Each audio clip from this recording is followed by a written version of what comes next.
কি? সেখানে আমি বলেছি পর্দা করা ফরজ।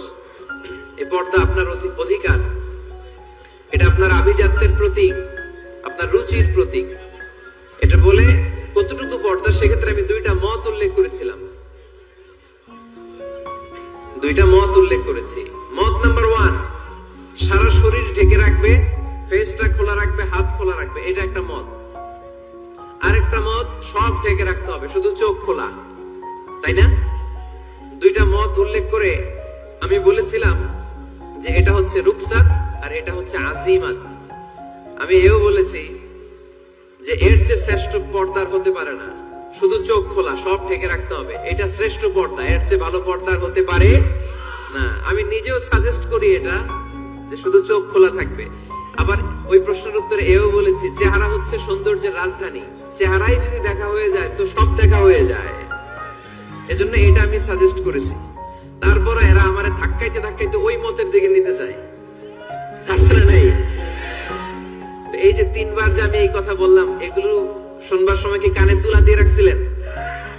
হ্যাঁ, তখন কি শুনেন না? এগুলো মত দুইটা বললাম কেন আমি?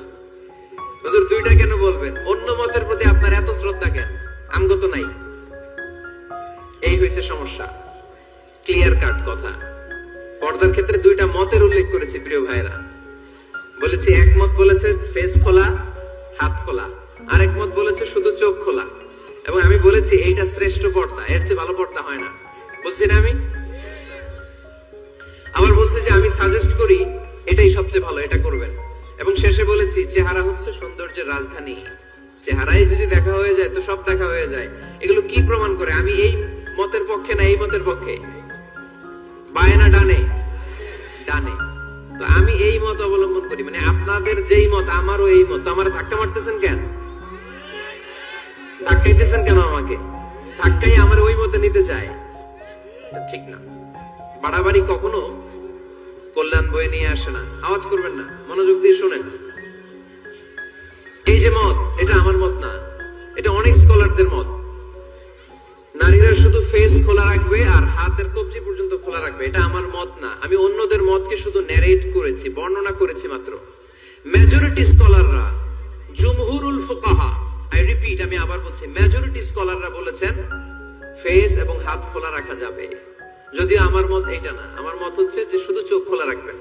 মেজরিটি স্কলাররা, রাইসুল মুফাসসিরিন আব্দুল্লাহ ইবনে আব্বাস রাদিয়াল্লাহু তাআলা আনহুমা, যার ব্যাপারে আল্লাহর হাবিব সাল্লাল্লাহু আলাইহি ওয়াসাল্লাম দোয়া করেছেন, আল্লাহুম্মা ফাক্কিহহু ফিদ-দীন ওয়া আল্লিমহু তা'ওয়িল, আল্লাহ তাকে আপনি দ্বীনের জ্ঞান শিক্ষা দেন, কোরআনের তাফসীর শিক্ষা দেন। উনার মতও ছিল কোরআনের এই তাফসীরে, আয়াতের তাফসীর, যে ইল্লা মা যাহারা মিনহা, নারীদের যতটুকু প্রকাশ হয়ে যায় সেক্ষেত্রে আল্লাহ ক্ষমা করবেন।